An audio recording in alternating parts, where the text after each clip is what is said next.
Production funding for KET's presentation of Street Skills was made possible in part by the Anthem Foundation, Incorporated.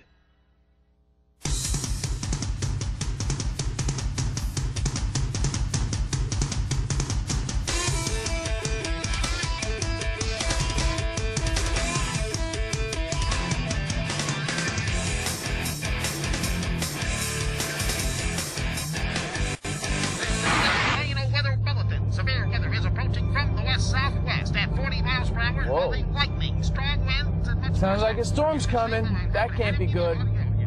Looks like I need a safe place to stay. Listeners should seek shelter immediately. Hey, here's a place. Preferably in a concrete teepee. Sleep in a wigwam. Wow, that's something I never wanted to do.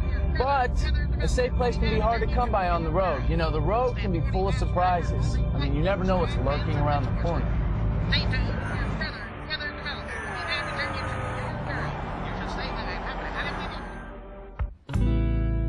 Woke up this morning, losing bad luck was standing by my bed. When we observe a violation of speeding and we initiate the stop procedures on a vehicle, what we do is we'll get behind the vehicle, we'll engage our emergency equipment, which consists of blue lights.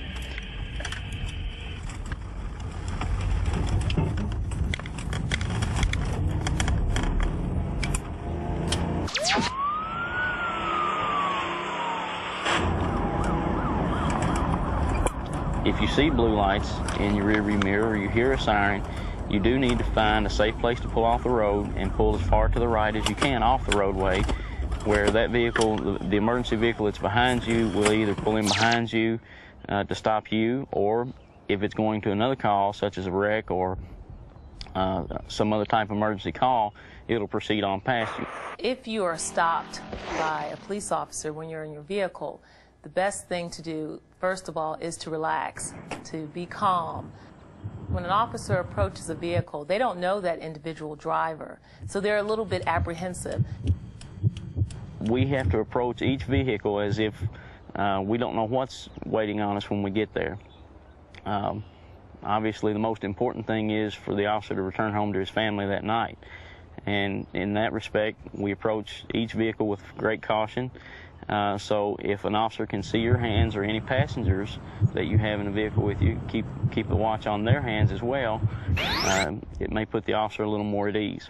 There are some legal responsibilities that a driver has to be aware of, and such as you have to carry your driver's license, have to have a valid driver's license and carry that with you. You need to carry proof of insurance in the vehicle, as well as a copy of the vehicle's registration.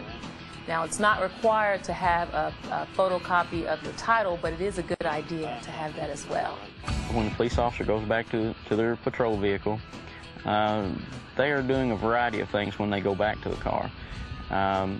They have a radio in the car. They can call in and check on your driver's license. They can run a check on the registration of your vehicle. A lot of different things they can do from their vehicle. The officer may be issuing you a citation, but he may also be issuing you a courtesy notice or a warning. You know, at some point when you're driving your car, you are going to be pulled over by a police officer or a highway patrolman. And, well, let me give you this little piece of advice. When this situation occurs, grovel, beg, suck up to the guy. Tell him he looks good in his head, even if he looks like a dork, all right? Just suck up. That's the key. Suck up. Suck up. That's all I have to say.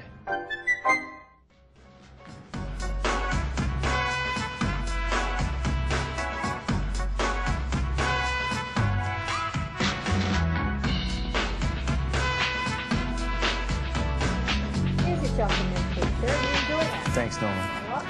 You know, the road seems to have its own personality. It's very moody. It can be pretty nasty or it can be quite pleasant. But the one thing that you can count on is that it will constantly change.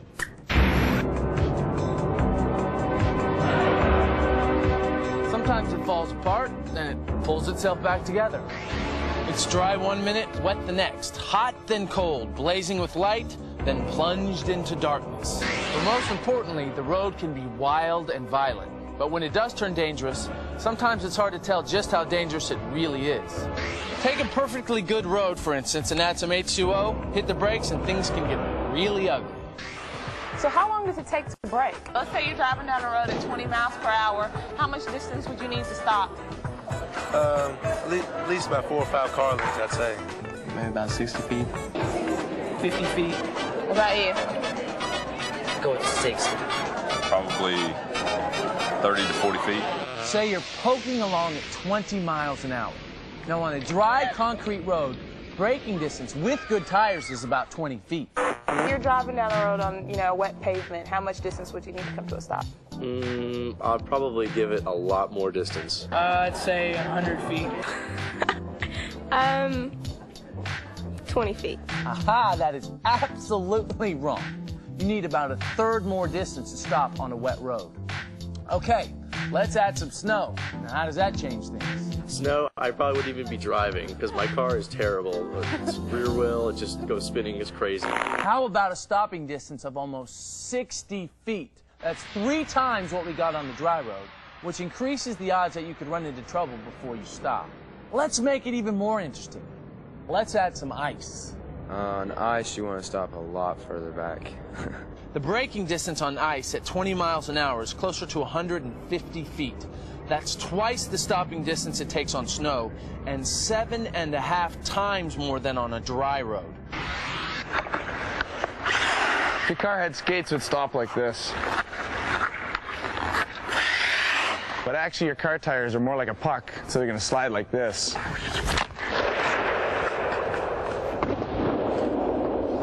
So remember, when you're driving on ice, be careful and slow down. Changes in driving conditions can sneak up on you, and even small changes can make a big difference in the way your car performs. So get to know the road and learn to recognize its moods, and that way you can prepare yourself to deal with it. What could be easier than a country road? Empty spaces, right? Well, nice and peaceful, yeah, but did you know that twice as many people die on country roads than city streets or expressways? The main factor, again, is speed. People are just driving too fast for these little roads. The isolation and basic character of rural roads also makes them dangerous. Sometimes the danger is obvious. Roads in high mountains are full of sharp turns. The weather can change suddenly, the air has less oxygen, you can get lightheaded. But often the danger on country roads isn't so obvious.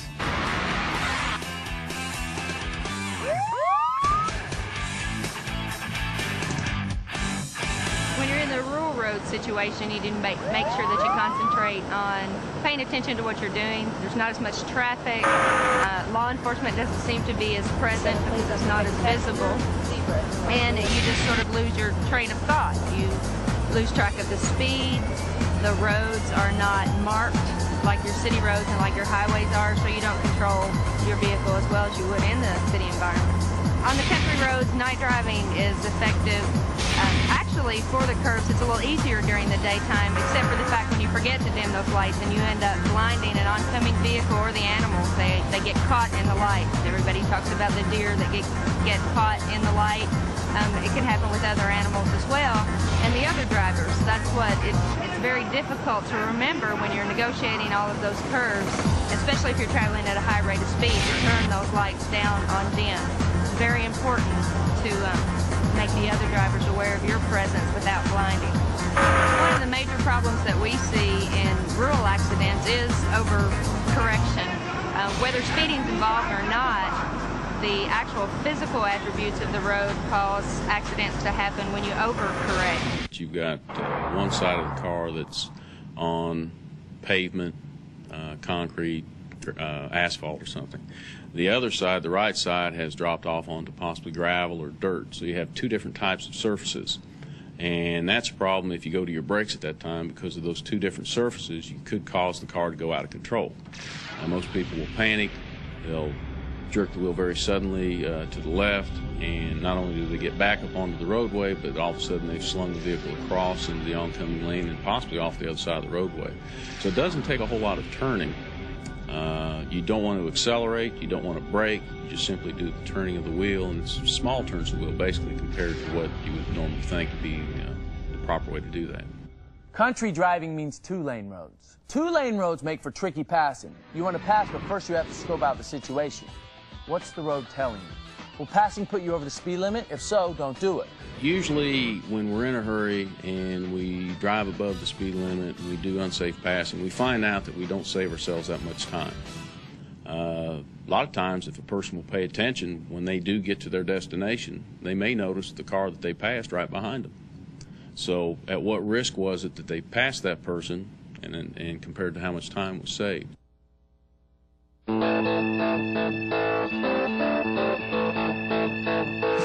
Expressway driving is a whole different world. Now, statistically, you're safest on an expressway since they were designed to be safe and efficient.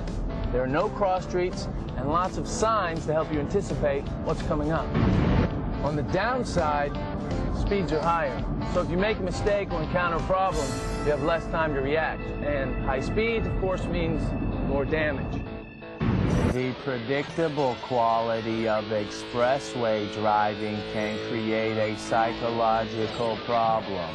When you drive long distances or you drive certain speeds, you don't alter the speed, you don't alter the distance, but going on that level, you become almost self-hypnotized. It is like a trance. Many of us get to our homes, at least I have, and I've gotten to the house and stopped in my driveway and said, gee, when did I come across the bridge? I don't remember that. Or when did I stop at the light?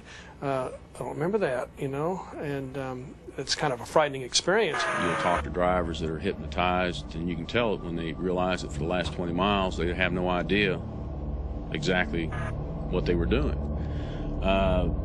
Usually in that situation there's just one good fast rule to go by, and that's to make yourself take breaks every couple of hours. Get out, stretch, have some coffee, and kind of get yourself back into it again.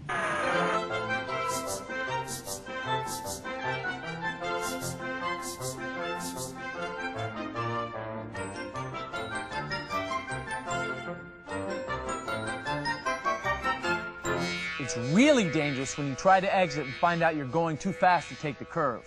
Always check your speed before you leave the expressway, and remember to cut your speed well before you hit the exit curve. Braking in a curve can cause you to skid. Because of the maximum speeds reached by expressway traffic, it's important to maintain plenty of space around you. All right, you're cruising along, you look around and suddenly realize cars have bunched up all around you. It's like some kind of herding instinct or something, and it's very common. But don't let it happen to you. You can find yourself in a pileup that way. So just slow down and let the other cars move on ahead. Because of high speeds on the highway, your margin of error is much, much less. That means you can't get lazy about the basics of driving. Careful about signaling, don't cut in front of people. When you want to change lanes, you have to get rid of your blind spots. Be sure and scan ahead so you won't be surprised. Now, rush hour on an expressway is a major test of your driving skills. Things happen very quickly, and you have to be prepared. In my mind, the morning rush hour is not as bad as the evening rush hour because not too many people really want to rush to work, but they're attempting to get there quickly. They don't want to be late. The evening rush hour, everybody wants to get home, and they'll have a tendency to do things that a safe driver would, such as cutting you off in traffic, speeding above the speed limit more than what they normally would under any other circumstance.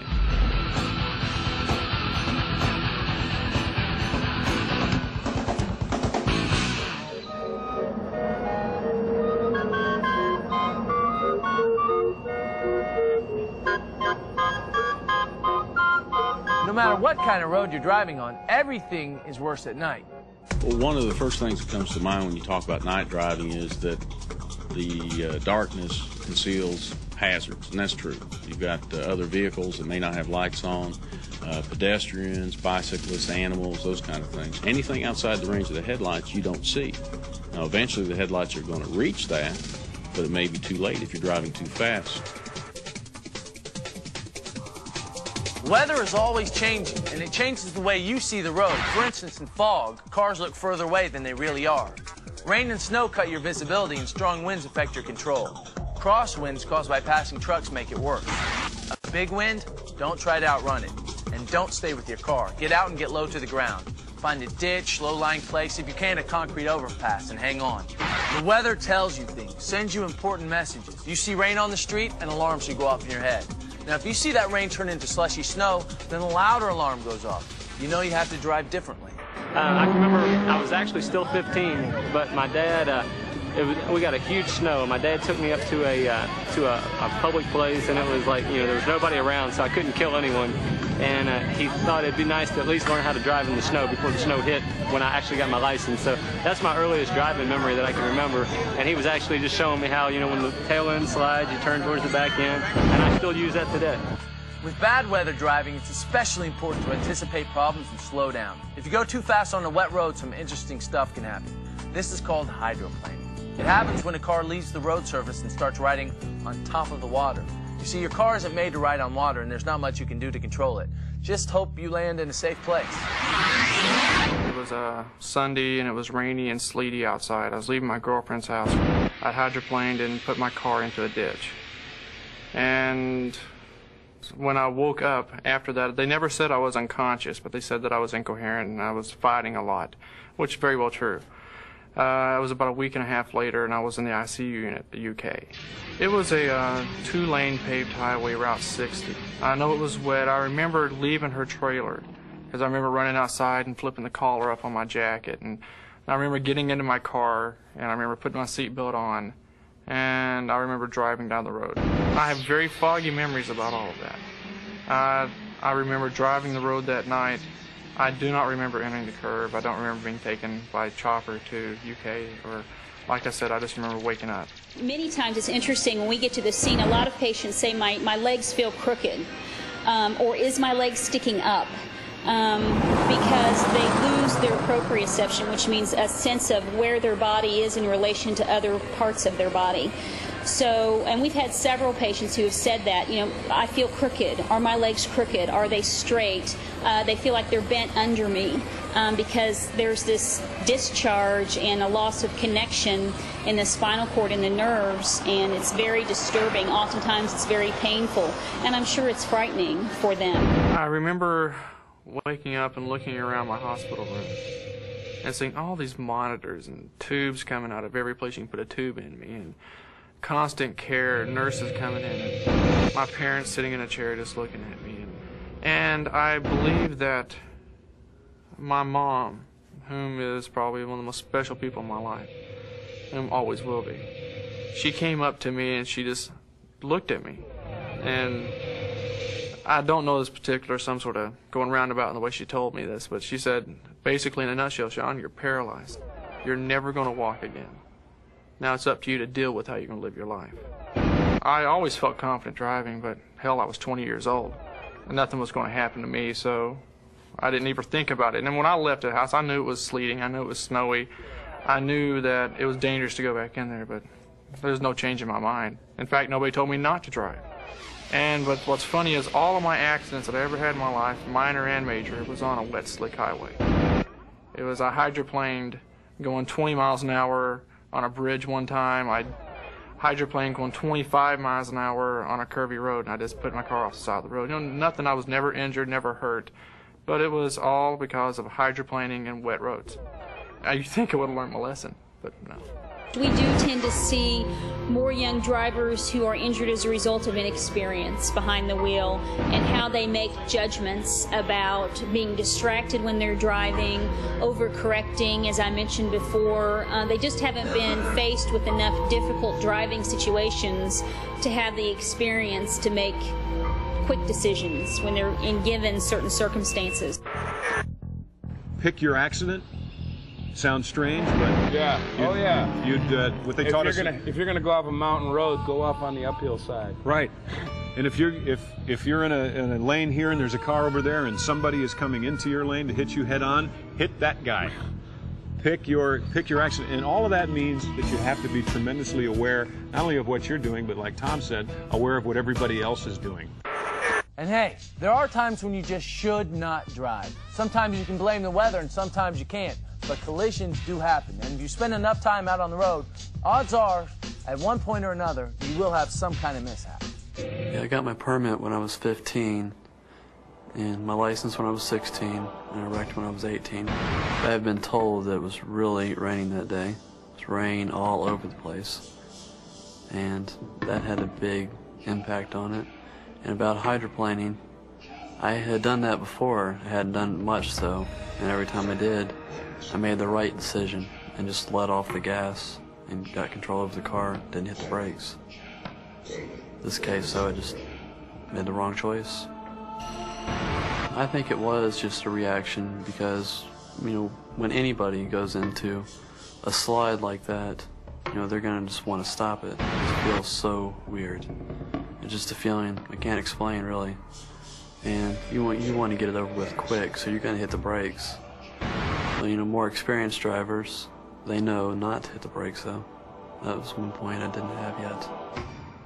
I hit my head against a telephone pole at about 35 miles an hour. So, let's see, there was swelling in my head. That's why they had to put a shunt in. I went into a coma immediately, and from what I understand, I was in a coma for about it's about a week or so, a week, 2 weeks maybe. A lot of my memory before my wreck is gone. There's a few things that I can't remember, but I figured if they were really that important, they'll come back to me. So I'm not really worried about it. Like, I can't remember my high school graduation. I can't remember walking across the stage. I figured if the time's right, it will come back.